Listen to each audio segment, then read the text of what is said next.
I feel like I have to change my intro because it's been called out so many times this week. But heck to it. Morgan. Hey, It's there it Friday. is. It's Friday. It's Friday. Happy Friday Friday, Nick. again. I still think of the Rebecca Black song every time we say Friday multiple times in a row. It's Uh, Friday. exactly. Get our little dance on here at the B2B Power Hour. Welcome, everyone. If you're here, drop a hi in chat. We want to see you. We want to hear from you. Welcome, one and all. Nick, how you been? Good. I feel like you're gonna ruffle some feathers with today's question of the day, Oh, yes. but I'm here for it. All right, so it's just your first time in a Power Hour. We like to kick it off with a question of the day, something fun, something lighthearted, something to warm up chat. So we want answers to this in chat, of course. Are you a dog or a cat person? Nick, are you a dog or a cat person? We're not saying one is better. We just want to know what. Maybe we are. Definitely a dog person. I love Definitely my a dog. hound. Yeah. I'm also a dog person. We don't have one, but my sister was a caretaker for dogs for a long time, so very much in in on the dog scene. But I see a good mix of lots of dogs, a couple cat people, lots of I we just agree. got I Think mean you I agree. nailed it. No hate Yeah, to the cat people. no hate Not to the at cat all. people. No, not at all. I know some people are like weird about that, but it's like they're just pets. They're animals, right? There are fur babies. There are fur babies, exactly. It's I will funny when say, when you see people at like, why would you spend so much money on an animal? And then you have one that like becomes part of your family, and you're like, my baby is sick. Oh my god. no wonder there's like dog yoga and other sorts of things that have popped up in the last decade or so. People love their animals. Um, Nick, Cynthia exiting chat now from all the dog lovers. That's really funny. Uh, all right, so today is as much your hour as it is ours. Yes, I said that right. Okay, so if this is your first time to a B2B Power Hour, welcome. We do these all the time out here on LinkedIn, every Friday at this time, and then have rotating series with guests throughout the week. But this is a workshop. This is time to ask questions, time to add comments, things to poke at as we talk about this topic today. And we want to see that in chat. Like, we want to hear from you. We want to interact with you. It's not just us talking into the void, right, Nick? It was like when we first started, then there's no chat. And it's like, hello, Mm. it's me. Adele at the window, like, who? Anybody Hello home? from the other side. Oh gosh, that's too good. Hey Jordan, hey Jeffrey, thanks for coming. Hey, Welcome everybody. back. Welcome back, everyone. We Yes, appreciate seeing all these familiar faces and names in the chat. And Morgan picked, as he would say, a banger for today. it's a banger. How to run a nurture sequence on LinkedIn. How do you nurture leads? And how do you do it without automation? And I think to go and kind of twist this a little bit is, how do you run LinkedIn as a nurture sequence? Hmm.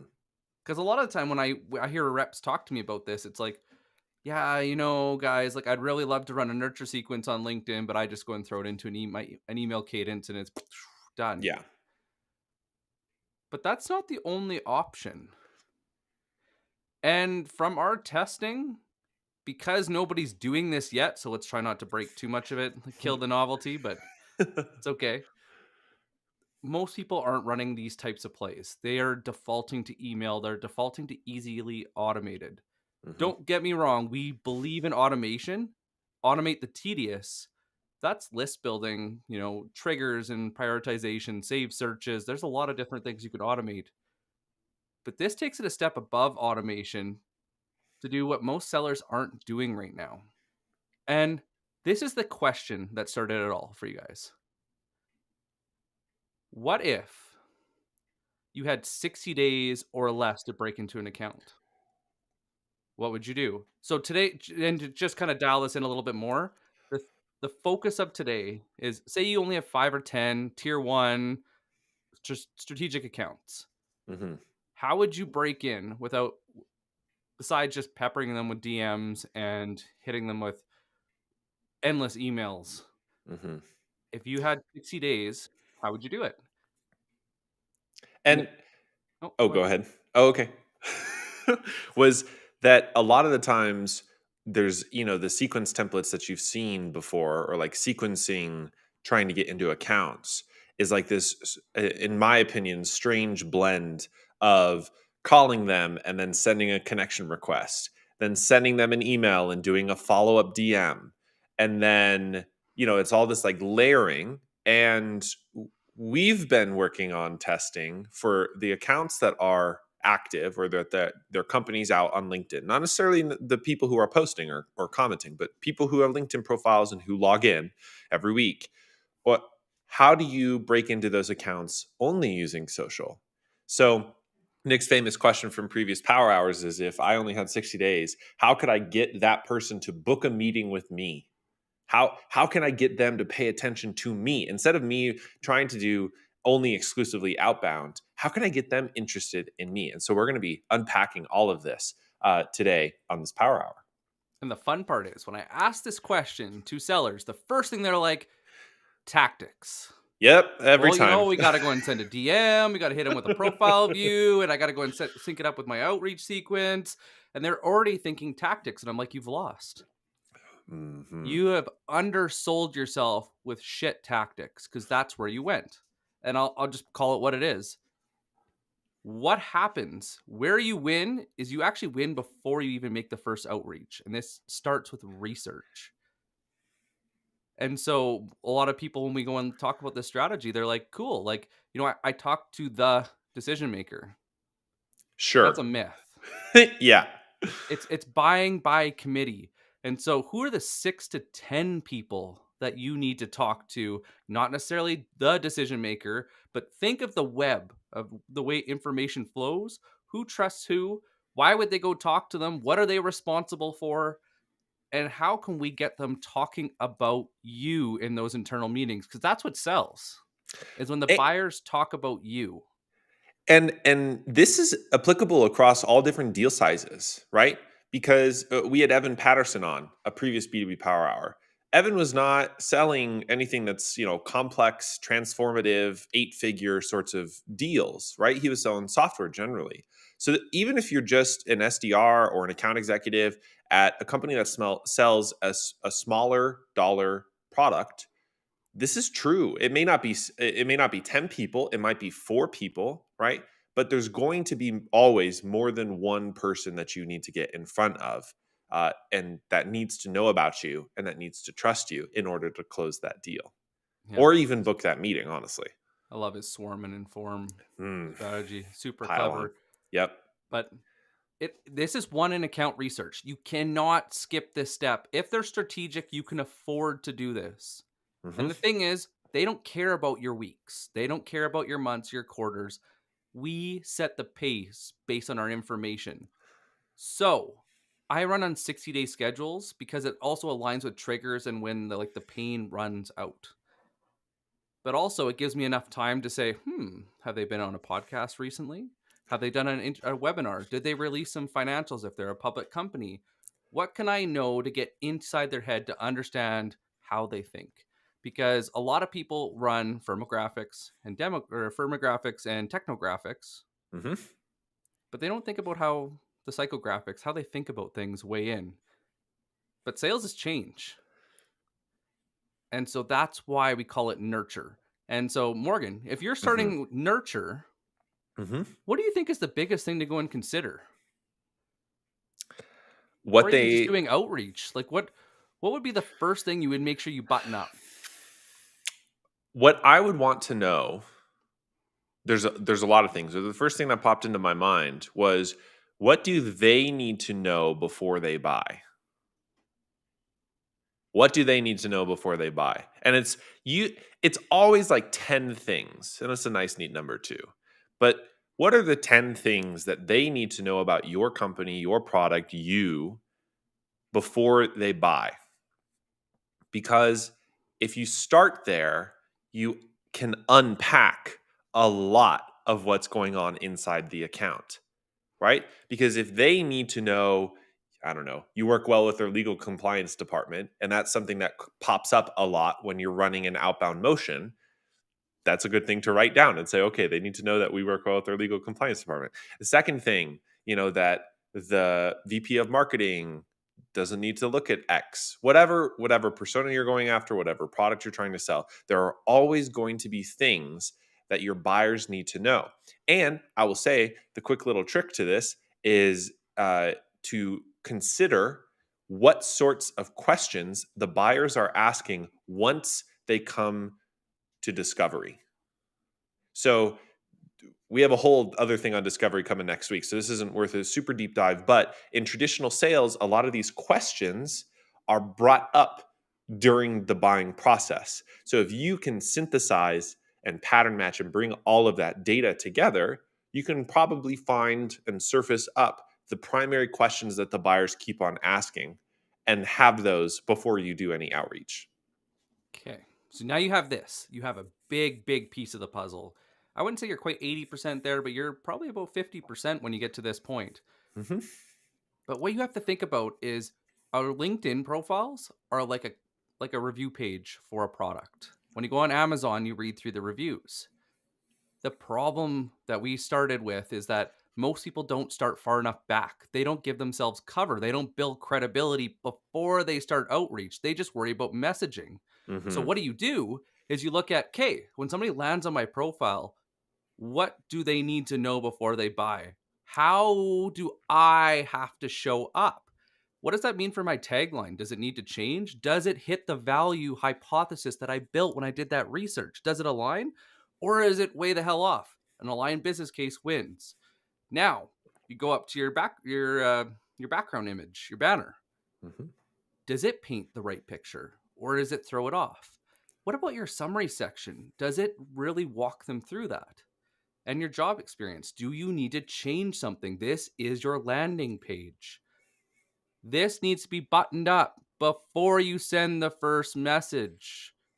And I do it after I build the value hypothesis so that I can tell the story and the way that it aligns with them. So I can meet them where they're at instead of trying to drag them where I want them to be. So Yes. now you've got this. You've built this all out. What do you think comes next, Morgan? What would you look for on a profile on a big deal where somebody's trying to go and not necessarily hopefully not tell you you're wrong, but they challenged you on an insight that made you think, Mm. what else would you look for on their profile? Probably some content. Ooh. So content gets overblown a lot. And if you're on LinkedIn, you probably follow at least like 3 content marketers. They're just everywhere. All right. They're just they're rabbits. They just keep on populating on LinkedIn. They're just everywhere. And the mistake that sellers make in creating content is they think they have to create content like a content marketer. You do not. Your content does not need to be like a content marketer's campaign. Okay. You don't need to post daily Nope. unless if you want to. You don't need to become a content creator with tens of thousands of influencers unless if you want to. What you do need is content that supports the story that Nick laid out in your profile. And so the easiest thing to do is to take those top 10 questions that buyers need to know before they buy and turn it into pieces of content. Now, you don't have to do one question, one answer per piece of content. You might actually take one question and create 4 or 5 different posts about it. And there's so many content frameworks out there, right? You could tell a story. You're like, and we were working with a director of sales development on this the other day. I just got off this call with X customer. Here's what they said. Here's what I did, because it's related to one of the things your customers need to know before they buy. Or, hey, add an insight. have a post in which you're sharing something interesting that your buyers might know about, or write a post, share an image, have a video, etc. I think the main things to stay away from are blank reshares of blog posts and sharing at all a link to some sort of product feature announcement. The reason that the product feature announcement posts are not my favorite, and maybe something for you to consider if you have been doing this, is that it doesn't give your buyer any intrigue as to why they should pay attention. It's just, look, we built this. Do you want it? And like it's kind of compelling, but it's not super compelling. And then what you can do is on your featured section, you can always pin a landing page, a link to your website, maybe a booking meeting link even, and then pin some of your top posts that answer some of those questions. And just do 3 to 4. It doesn't have to be all the 10, right? Because now they come think about on normal LinkedIn activities. You're sending connection requests, you're commenting, you're doing all the stuff of social selling. Somebody comes to your profile. Now you have a story. You have a good headline, you have a good banner image. They scroll down, they read your about section, and then they see the interesting things that you've shared that answer some of the questions that you know your buyers have. And you do that through content. And when you go this step further and you dive into the personas and you Mhm. understand their job descriptions, what they're being judged on, where they want to go, then you tie this back into your content storytelling. Yeah. And the other part where people stop is they might write a little bit. So I find that somewhere about 3 to 5 posts before you start your outreach is perfect. Yeah, you don't need a ton. And so it tells a compelling story. But what you also want to do is set yourself up for the next month on content. And so think of it like paid advertisements, but it's free. So now, before we start anything, it's like, what do they need to know even further? How can I go and storytell my case studies that are highly relevant to these people that I'm reaching out to? And what is the word choice that they use that resonates? Go on to your case studies on your website, find all the ones that are the exact same industry, around the same size. Who is the main drivers of those deals? Go into the CRM and look. Mhm. Make sure you prioritize 2 or 3 of those and tell the story in their own words.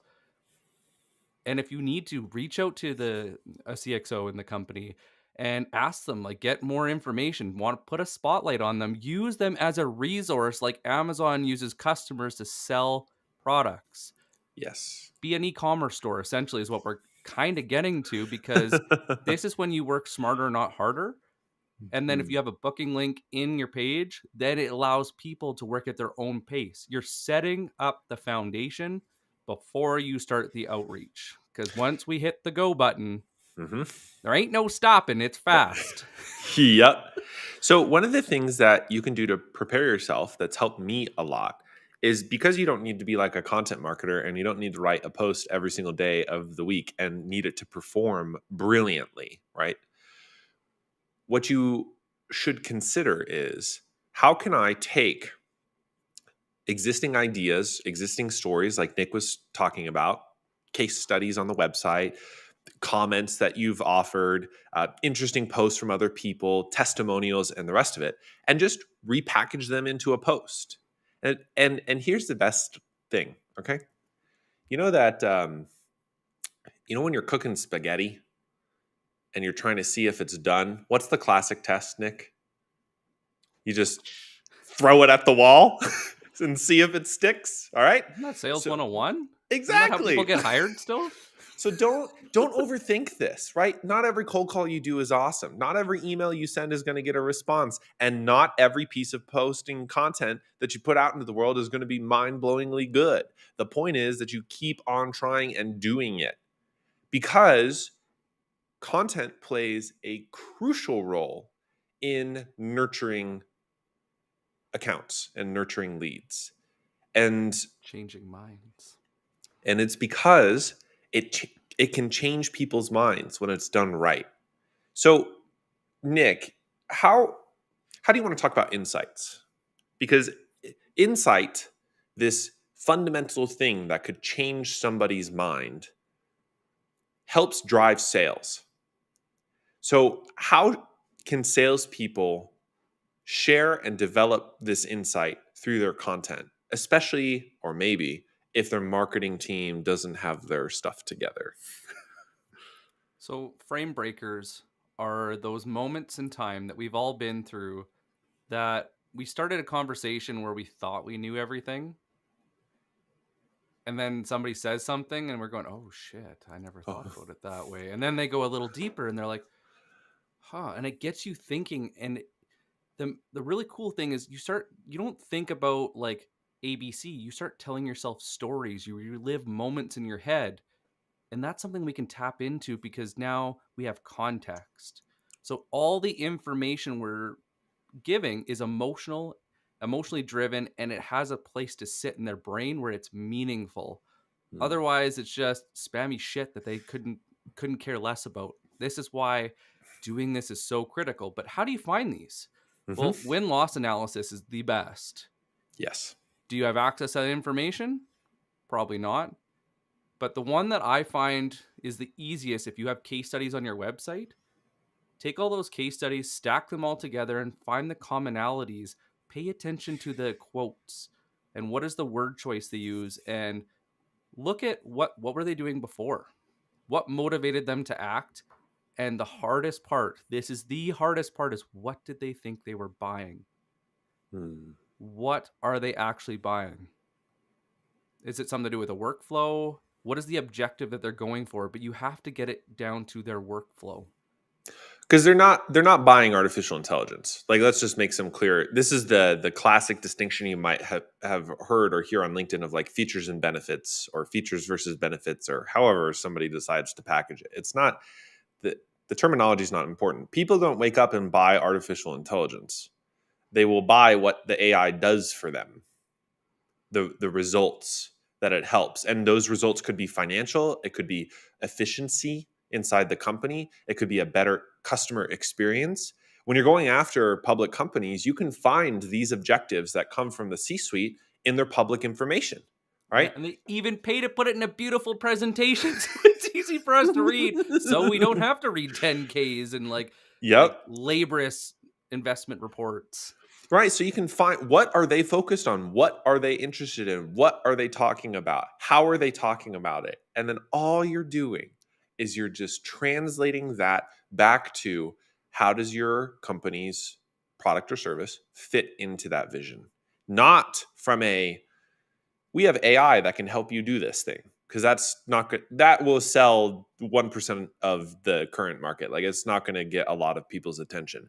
But if you can instead position or talk about how, what your service or product does for the company, the ultimate results, and how those results fit into their vision, whoo, baby, that's some good content and some good outreach. It informs all of it. But most reps don't do this. What Hmm. most reps do instead is they start at, instead of starting at back where we started on A, they start at way down the line, almost closer to Z, Hmm. and then they work a lot harder to do the same thing. So this, you're kind of self-seeding yourself. You're working smarter, you're providing that credibility. Doesn't matter if your company doesn't have it. You can do it yourself. But the thing that most people don't realize about this is what you're turning this into is outbound that creates inbound. Hmm. And so the next step is, once you've got your content, once you've planned out your 60 days of how you're going to nurture that with the content that builds up to them booking a meeting with you, now it's time to do outreach. But we want to do it smart because LinkedIn gives you tools that make it super easy. For example, do you guys have all your accounts in an account list? I do. I hope so. When you have lists built in LinkedIn, you get updates. The one that a lot of people don't know exists is when you go and put somebody in an account list and then they view your profile, it pops up, hey, an unsaved lead in target company has viewed your Has. profile. Hmm. That is what we call intent. Hmm. Outbound that creates inbound, or that content resonator. Somebody talked about it. So now we get to start telling those stories. So we get to spend the time working the hotter leads, the warmer leads, instead of just doing generic outbound? So I think there's a few options as you think about this moment in time where you've done your pre work, your pre research. Can I speak English today? Goodness. Pre work. Sorry, Yeah. and you have laid the foundation on your profile. The question becomes, how do I go after these companies? And there's a few different ways that we can unpack. What is important is you have this base level technology. You've saved the accounts inside an account list so you can track, at least from a notification level, how well your activities are going. There's definitely some manual stuff you may want to set up, including a spreadsheet. It can be very simple for the connection requests that you're sending. And yeah, it takes a little bit of extra time to manually enter some things, but you want to be able to track that data because that way you're smarter as a salesperson. You understand what's working and what isn't working. And eventually, much like you might run an A B test on email outreach or a cold email outreach, you can run A B tests on connection requests or on DMs or on other things. And you need that base level understanding of what's working and what isn't. That technology inside Sales Nav and inside your own little spreadsheets help prepare you for success because there's a few different ways to go after this. And Nick has there's there's like, I don't know, different philosophies maybe, but like, do you go top down? Do you go bottom up? Mm. Do you prioritize active accounts versus and active accounts is like inside LinkedIn Sales Nav, there's a spotlight filter. So when you filter your leads, there's spotlights and then it's like posted on LinkedIn in the last 30 days. Do you start with those or do you go after other people? So there's a lot of options here. Like it's a big old ocean. Do you start with comments first on the active accounts and then send a connection request, or do you just do connection requests? There's all of these questions we know, and we have a plan that we want to share with you. But all look, none of that matters if you don't know it's working. And this is the mistake we see salespeople make is that, oh, social's not trackable. It's not something we need to really, pay attention to. It's just something we're engaging with out there. And that's kind of true, but also not true in the sense that you can use existing technology like Sales Nav or your own spreadsheets to prepare you for success. And it is worth the time investment in our experiments to have that because then you know whether it's working or not. Amen. I saw Jordan dropped in chat. He said, I created a field on each contact or lead in my CRM that is a true false of whether they accepted my connection request and also some fields around how much activity I spent before sending it. That's awesome. That's a It's great awesome. way. Yeah, exactly. That's a great way to prioritize it. So, Nick, why might you go top down instead of bottom up on LinkedIn and start with the C suites instead of the entry level positions? Goes back to your value hypothesis and your account research. Did you answer all the questions to build that from an executive level? So, do you know what their top level goals are? Do you know what the key objectives are for the next 3 months, 6 months, year? How detailed my notes are about a company will tell me where I need to start. So if I know like very little, like little to nothing, I always go bottom up and I always start at a role that I've been in or lower. Hmm. And so I start taking my value hypothesis and the main drivers that I've noticed that people get the most value from us, and I start building that out. Okay, so how does this align up with this persona? Does this line up with this? Okay, what would they be looking for if they worked with us? What would be their main takeaway? Okay. And what I do is when I start doing my outreach is I validate that. Qualify, quantify, validate. Okay, so is this real or was I off? Okay, I wonder. I'd ask them, "Hey Morgan, Mm-hmm. so if you brought this to your boss, what do you think they would say?" Build champions all throughout the org, because even if they're just an influencer, you win. So get them to play detective with you. Get that, make them look like a rock star as you're going through this process. You're like, seller, this individual has been critical to this whole process, and they've been really good, really respectful, whatever. Like, build them up, thank them for everything.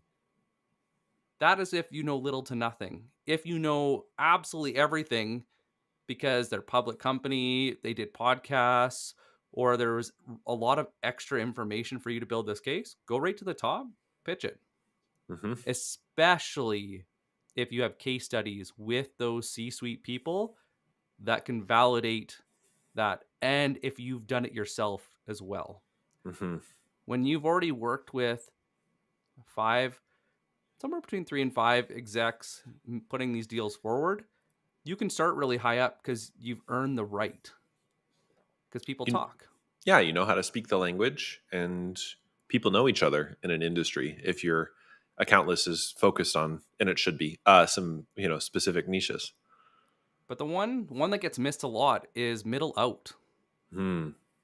And so what I like to go is I like to go for management, mid-management, or director levels. And I'll be like, I know that you're somewhere in between where are we going to go in the future and versus like where we're going right now. And they have one of the hardest jobs of balancing those two. So I love talking to them to get a very clear picture of where they stand and where the friction is. Because problems with pain sell. And the more frequent that pain comes up, the more they want to fix it. And so I test to see how open they are to talking to me. And so my first messaging is usually an observation with a question and a gauging curiosity. Mm-hmm. But there's something that works even better. What is that, I know. Nick? I haven't spilled this one to you before, Morgan. I feel like I get all these Can't wait secrets to out of hear. you Yeah, I slowly, know. slowly. Who would you rather talk to? Someone you trust or someone you don't know? Someone you So there's trust. one. Mm-hmm. But what's the second option? It's when someone you trust brings you into a conversation and recommends you. Most sellers skip this step. Frickin' LinkedIn created something called Team Link to go and help us do this too. So if Mm-hmm. your company has the enterprise version, or it might even be in the Teams version now, I'm not 100% sure. You can actually go and look to see who's connected with and at what level. So when you're looking at those personas, how close can you get to that persona based on people you already know? And how well do you know them? Would they actually introduce you? Mm-hmm. I can't remember who did it that I saw. They did this so brilliantly. Is we always get people, hey, so and so said we should go and talk to you. But somebody did something really interesting the other day that blew my mind, and I loved it, and I am going to use it forever going forward. And what they did is they screenshot the recommendation with the information in it and sent it with. Mm. So it validated that they were DM, and I could see that they were connected to them, but I could see the DM that they had actually talked to them, and they're like, yeah, and they explained like why it would be a good recommendation for us to talk. That's And I'm like, brilliant. holy crap, did this get seeded really, really well? Mm-hmm. What's interesting that Nick is pointing to here is you can use social you should use social for more than just selling. You can learn, right? I mean, one of the things that we've experimented with and failed, I believe the running joke is the Thomas Edison of social selling around here. We found 10,000 ways for it not to work. Is because bottom up people or a bottom up movement inside an organization, those people may or may not be, let's assume they're active on LinkedIn. You can learn a lot about the company if you connect with them and have a casual conversation. So, depending upon where you sit on this scale, how much do you know about the company and how confident are you that your outreach will resonate? And I'm not talking, and in our philosophy here, we're not just saying, will they book a meeting with us, but will they basically go, huh? Like, are they going to pay attention because you know something, you've put together something that catches their eye so that when you do a top down motion, you send that connect request to a VP with like a spear with a really, really well worded personalization to that C-suite that prompts direct response, a direct action, like having a meeting. They go, how do they know that? And I will say, as an observer to this at first, Nick has gotten meetings by just doing this work on the front end, by doing the bottom up first on an account that we weren't super familiar with. And then when we went to a top level account, or above the power line inside the company, Nick was armed with all of this insight and information about what's actually happening inside the company that may not be communicated elsewhere. And that's just because we've nurtured the teams and the relationships with people further down in the organization, which builds our context, and it transforms the way that we do our messaging and our communication with people. So that when we got into a room, I think with this VP, he basically said, "How do you know that?" That was Like, funny. what? Yeah, what do you mean? And then eventually, what would you do? Right? What would you do about it? So if you guys see this approach, we're actually working backwards. So you've done your account research. You've done even more account research in like industry context to understand where the industry's going and how it's getting in the way of itself. Then you've gone and done your persona, like your ICP and your personas. You built your messaging. You've seeded yourself content so that you can start doing this outreach. You've built out your account lists on Sales Nav, so you have an account list of those 5 accounts or 10 accounts, whatever those top tier are, and then you broke up those key personas into lead lists. Mhm. The reason why you want to put them into lead lists, as soon as they're in a lead list, you can actually you can go and sort on your homepage who's posted.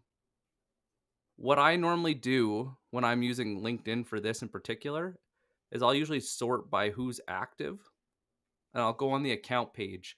And so you'll click on the company, you go to their account page, and then there's the bottom where it shows you like what are the 3 tiers of people that you want to talk to. And you got to think of like where the power line is. So the middle is kind of teetering on that power line. The top is above the power line, usually either VP or C suite. And below is management or people that are end users of your product. Mhm. And then based on your account research tells you where to start. If they are a third connection, maybe a second connection, you don't actually want to reach out right away. Definitely not. If you actually slow this down a little bit, what we've seen is it greatly accelerates the sales cycle and by a lot. Mhm. And so what you'll do is you actually start commenting first. And when you do this continuously, your name starts to be recognized, but it also opens you up to other accounts because birds of a feather flock together. And this only takes 30 minutes a day or less. When you go onto your homepage, click sort by leads, and then all their posts will go up. And if you're doing this every day, exit out the ones that you've commented on or that are just irrelevant because some people just post garbage promotions. Just exit out of them. Then you have a clean list of activities to do. And that's the Once they've homepage gone, of Sales Nav, just to clarify. You can't do that on the main feed. This is all Sales Nav. but what you'll see is once they go and view your profile, now that's an intent trigger that they're interested. You said something that piqued their interest. So was it a comment? You'll know because it'll be relatively quick. Mhm. So when did that happen? And then use that for outreach. So this is the simplest outreach outside of we know somebody and I got introduced. Now you're in comments, so we've already had a conversation. So you kind of know me, right? Level 3 is when you actually do your your cold outreach. And this is based on the information that you've built as you're going. But the nice thing is, as you're sending these connection requests, your content's already there. And if you've done this really strategically, one of the reasons why I love going bottom up is what looks more credible. Hey Morgan, I want to connect with you. We have 72 people in common. Hey Morgan, I want to connect with you. We have 0 people in common or 1 or 2. Mhm. And so I'll pick 5, 10, sometimes more people within that week to 2 week period, usually just a week. So when I go and send those requests, they're like, "Oh, we know the same people." Yep. And so this is how it compounds on each other. And it's kind of like what Jordan was saying about he built out the true false of whether they connect in what activities. We're essentially doing the same thing, but we're letting Sales Nav do the work for us by telling us if it's intent. When this gets really interesting is when you start going to who viewed your profile first thing in the morning. And underneath, I posted about this a little while ago, it'll say found in search. So if Yep. somebody in your target account found you through search, which sometimes it'll just say like somebody looked at your profile on Sales Nav, but it won't say that. It'll only say that in LinkedIn. That is like when somebody opens your email 3 times or more, they really viewed it. They're really Mhm. looking at you. There's something that is you've caught their interest. Now, this is the real intent on LinkedIn when outbound becomes inbound. So either they saw your content, who you were talking to, pass it up, maybe they just didn't tell you yet. And this is when our detective work really starts to pay off because instead of trying to book that meeting right away, we start a conversation. We actually go and try and connect with them, but try to figure out why they looked first. Mhm. And then we actually start discovery right away. We don't wait to get them in a meeting. So we start doing this hard work to validate our hypothesis before we go and set the meeting. And why I love this is when you sit in the meeting, and me and Morgan, who David C. Baker said, once you've tasted competence, you'll never want anything else. Once you've sat in a meeting with C suite or even directors above that power line and they can riddle you with questions about their own freaking company and you have an answer for almost everything realistically, right? Mhm. Realistically, they know their business better than you, but you've done the research to go and connect the dots that they didn't know existed. So now you are a trusted advisor in their own business by doing this prerequisite work. They're now looking at your content, they're sharing it with their colleagues. A beautiful thing you can do as well on your own posts is comment people in. Hey, we were just talking about this. Hey. Mhm. And then when they see it and they start commenting, their peers see it. Yeah. So as we think about nurturing accounts, nurturing leads, what Nick just laid out are a few different options, right? So depending upon the motion that you're going on, there's bottom up, top down, et cetera. There's sort of that's the strategic angle. From a tactical angle, there's what we would highly recommend, especially below the power line, just blank connection requests and start building up the connections inside the account. And then what you're doing is not connect and pitching, you're doing connect and content. So content is a salesperson's Connecting best content. You're gonna friend. have to go and like trademark that one. but this is how content becomes your best friend, because we know 90% of accounts on LinkedIn don't post or really engage, but they'll accept your connection request. So, how do you nurture them without sending them a DM? Well, the answer is content. And this is why you don't have to post every day. But if you're posting good stuff every week and you're building up your connections bottom up inside a company, then you're starting to see activity. And they will. And here's the dirty little secret. Okay, they won't like or engage on your content. This is For a why, long time or or ever. at And all. this is why setting up those intent triggers for viewing your profile is a way to establish outreach. Because if your content's good, they will look at your profile. And we know this because not because every piece of content we put out there is good, but the I wish that was the case, but that when we have a good piece of content and we've tailored it to an ICP persona, we see a flood of them visit our profiles. And then depending upon our prospecting plan, our specific accounts that we're going after, Sales Nav automatically logs which one of those leads have viewed our profile. So now think as a seller, oh, wow. Okay, so I put out this piece of content, and within 3 hours, I got visits from 4 key leads at this company who I haven't saved yet or interacted with yet. So something's going on. Maybe they follow me and I don't know. Maybe that post got shared inside their company and they went and viewed it, and then that Oh manager yeah, went and this the viewed your swarm profile. management where you're like, Mm-hmm. Yep. wow, like after that post, I got 7 people from that company that just looked at my profile. Yep. Hmm. And then you can construct thoughtful, intentional outreach. And that thoughtful, intentional outreach can be many things depending upon where you sit inside the organization, what your strategy is. My favorite is just casual conversation when you're sitting in the bottom of the organization. Somebody who's more entry level, maybe managers sometimes. But as you work up, it is in your best interest to have some observations about the company that can kickstart some conversation. And here's the thing: We all make assumptions. And actually, this is somewhat to Tarun's question earlier, which we should bring up in a second and answer. But Mm. basically, we all make assumptions about companies, about why it's the right time to reach out to them, about why they would be the right kind of customer. And those assumptions can be correct. They can be dead on. And the more prep work that we do and the more context we have in the industry and the more deals we're interacting with, the better our own mental model, the better our own assumptions get about the next company. Because now we saw at these three companies, these things were true. And at this next company, those same things are true. So they're probably a good client. But in this outreach or in the using these intent triggers and striking up conversations, you can do discovery in the DMs, but you're just not doing discovery. There's no formal process, there's no checklist of questions. Literally, all I do is just working on validating my assumptions.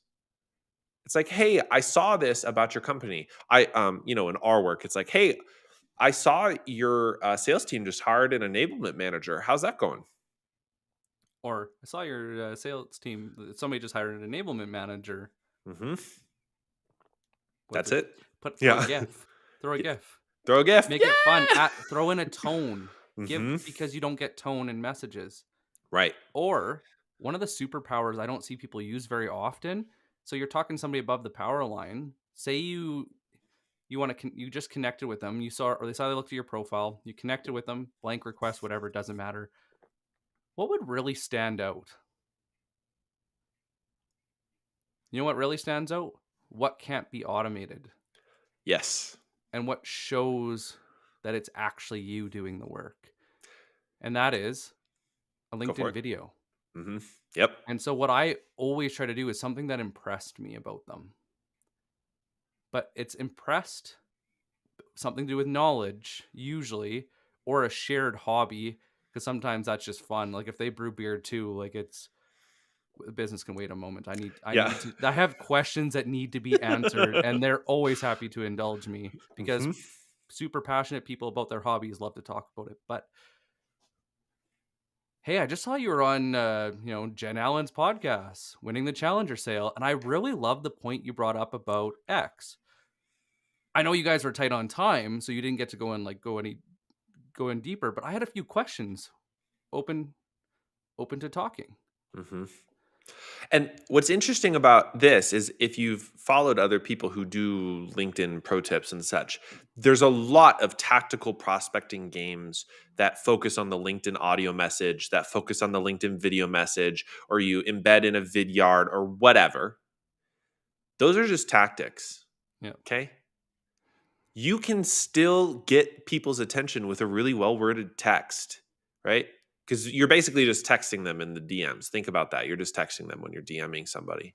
So the specific ways in which you're demonstrating your insight and your knowledge are more important than just running the same tactic on every account. This is why all the prep work leading up to this is so important because you can't nurture the account, you can't nurture the leads unless you know something that's useful to them or know something that's important to them, about the account.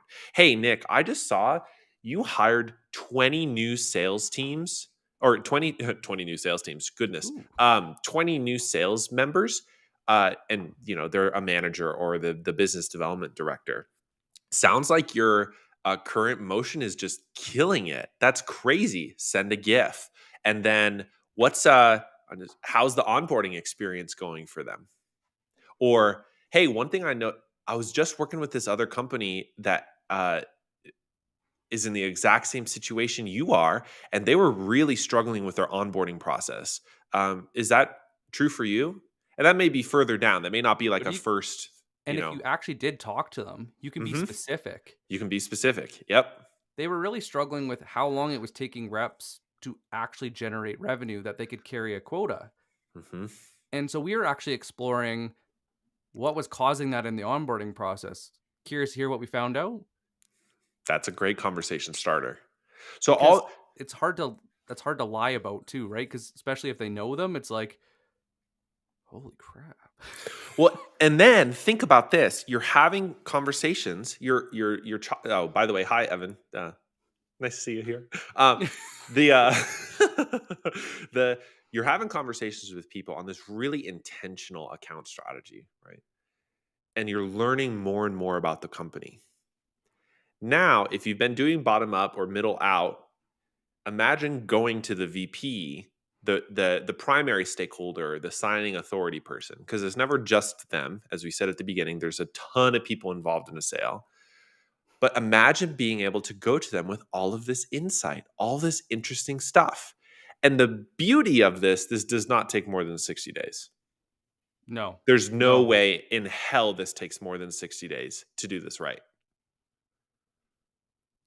One thing that I never thought would actually factor into this that was super interesting is the more times we ran this, Mhm. the more efficient it got on our numbers.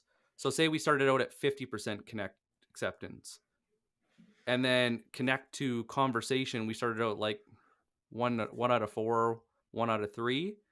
Now we're above 50% consistently with over 80% acceptance. Actually, a lot of it's closer to almost 100. Mhm. But I was wondering why. Why is this working after a year of doing this consistently? And what I realized is all the execs that I want to talk to have over 50 connections in common above the power line. Hmm. So it's not hard to connect with me because naturally we're pack animals. Yep. We want to be with our peers. Well, when all our peers are following or connected with someone, you're like, hey, shit, no harm in doing that too. Like, Might as well join I don't in. know what I'm missing out on, right? uh, yep. And this is where salespeople go wrong, is that they think the first conversation is the right conversation to ask for a meeting. And if I could ask anything of you, it's just don't do that, please. Because it's the relationship you're building is more important than getting them to a meeting. Because you've done all of this work. You know so much about their company. You don't need to constantly strive to get a meeting on the first DM. Here's actually a magic. Can I run through a play really quick, Nick, that Are you've we done are we talking recently? about the mythical like one line close that exists? No, no, I Oh was yeah, thinking that's of a right, because different it play. doesn't Yeah. exist. Yeah, I wish, goodness. So here's the thing. Nick connected with a couple people. This was like 30 days ago, and had some good first pieces of conversation. Okay. Learned a little bit about the company. Then, over the following 30 days, when it was right, with the right kind of content, he'd tag them in the comments. He'd say, hey, check this out. This is going to be helpful from what we were talking about. And then they responded. They're like, oh, yeah, this is awesome. Thank you so much. And then a week after that, it's also, hey, I back into the DMs. Hey, I saw this post and it's now a direct share. Did you see this post from another influencer? Because this is totally related to what we were just talking about. Now you're value adding, right? In this whole process, you're nurturing the lead, you're nurturing the account. And it's not automated. You actually have to engage, you have to be thoughtful about this. But come at the end of 30 days, one, we have a really strong relationship with like 3 or 4 key players at this account. Two, they know, one, we're active and we know what we're talking about given the nature of our services, but they also have a deeper trust because they noticed we're paying attention to their problems and we're trying to help them without ever having to book a meeting or solve something or sell them something. And then come time, it's like, hey, I noticed this about your company and I think we could help. Worth a conversation? And there's a secret that everybody needs to goes with this. So I made a mistake when we first started booking guests, Hmm. and I would talk to them one to one, usually an Mm. email, and I suck at email. Just call it what it is. Yeah, he's not In great about future email, reference, guys. in future Don't reference, email Nick. if you need help in a hurry, Uh, LinkedIn. yeah. But Uh-huh. what I started doing is not just looping Morgan in, but I started doing group messages. And then it hit. I was like, wow, whenever one person chimes in, there's always one person that wants to talk, that wants to jump in, is eager to learn, but it starts this chain reaction of others wanting to join in. And so commenting is great, but group chats, when it's super highly relevant to what conversations you've had where you're actually continuing that conversation in group chats. Holy shit. Like It's so good. it I feel like that first time we did that with there was the Mhm. anyways, I can't give away the secret of who we're having come in a couple weeks. It'll be announced soon, but Uh-huh. it just opened the doors to people we never thought we'd have on the show. Mhm.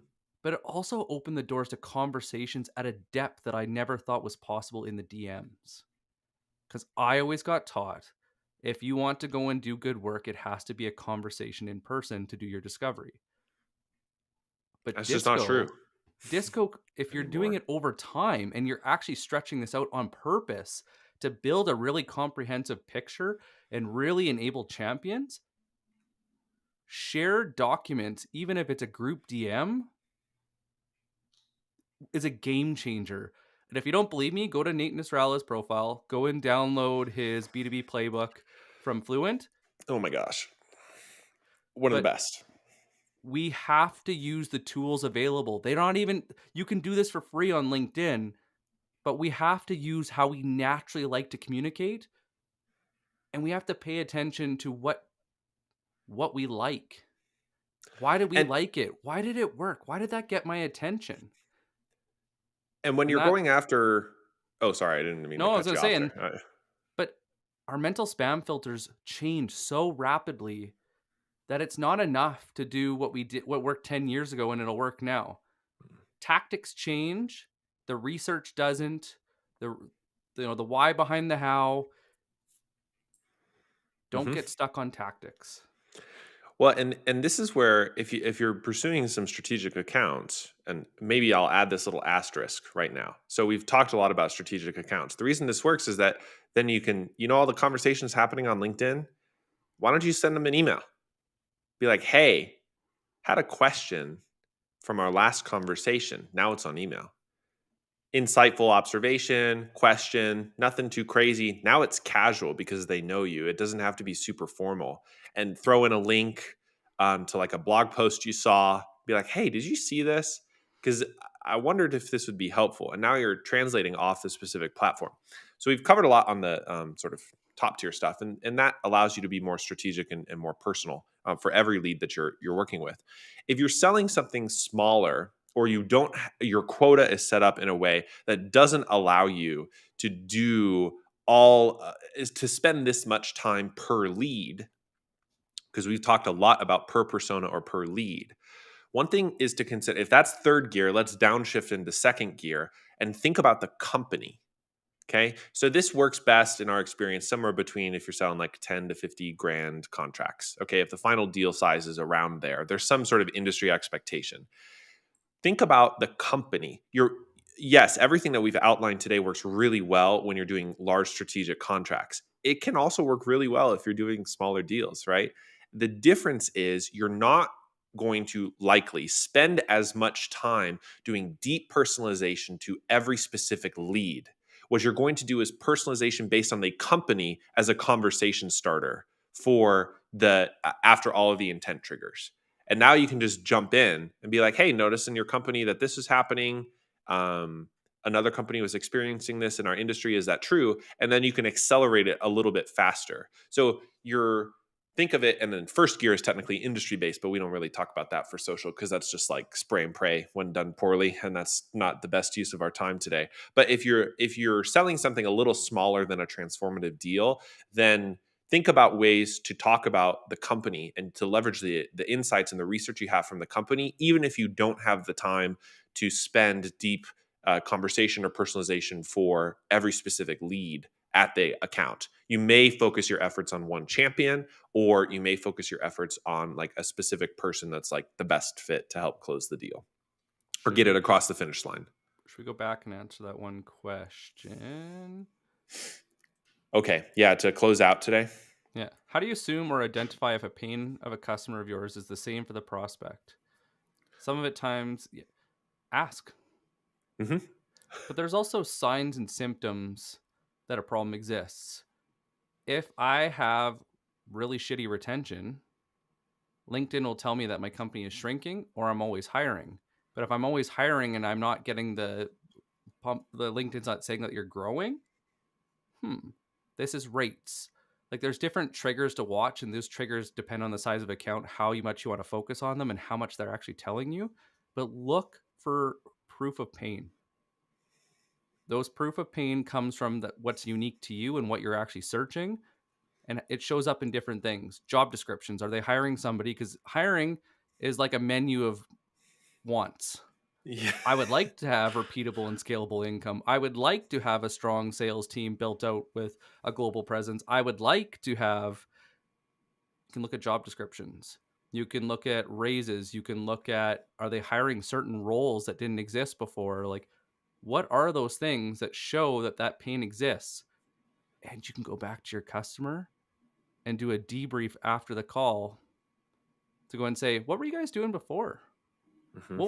What motivated you to change other than me reaching out? What were those conversations like behind the closed doors that pushed this forward? And what did you actually buy? What was the thing that everybody said that they wanted from this purchase? Use that to reverse engineer it, and you will not lose. And if you tackle more than one person to have a genuine conversation, they don't usually just shut you out. So something to consider. Um, We're at time. every and everything we talked about today, guys, the discovery portion, we're going to be going into even deeper on Tuesday. I challenge you, come visit us, come join us on the Tuesday call, and think about how you can apply this in the DMs instead of just going for the meeting. And where is that fine line where the meeting makes the most sense? If And you Morgan, want an invite to that event, DM us. We're here. I'm not going to steal your line though. Do you want to say it? did you want to tell everybody what we're doing next week quick before? Oh, sorry. As you can tell, it's Friday around here. Um, next week, this is the first step. Next week, we're talking about how to win a sale, how to win the sale before you even pick up the phone, and all even more about some prep work that can help position you right for when you do your outreach. Maybe you'll get a account research cheat sheet from us. Like, I don't know. Like I don't. the world is our oyster. Things can I happen. know. I know. Well, hey, thanks everyone. Happy Friday. Thanks for attending this B2B Power Hour. It's been lovely to have you. If you want a recording of this, it's here on LinkedIn or on our YouTube channel, B2B Power Hour. And Nick? guys, it's 2022. Nobody needs to suffer in silence. If you're a seller and you need help, CS, doesn't matter where you fall in there. Our doors are open. Our DMs are open. Shoot us a message. You don't have to buy anything. We're happy to support you or at least recommend you to someone we know that can. Mhm. And check out the community in the comments. Join there. There's lots of people that want to support you as well. Thank you so much. And I wish you guys a happy weekend.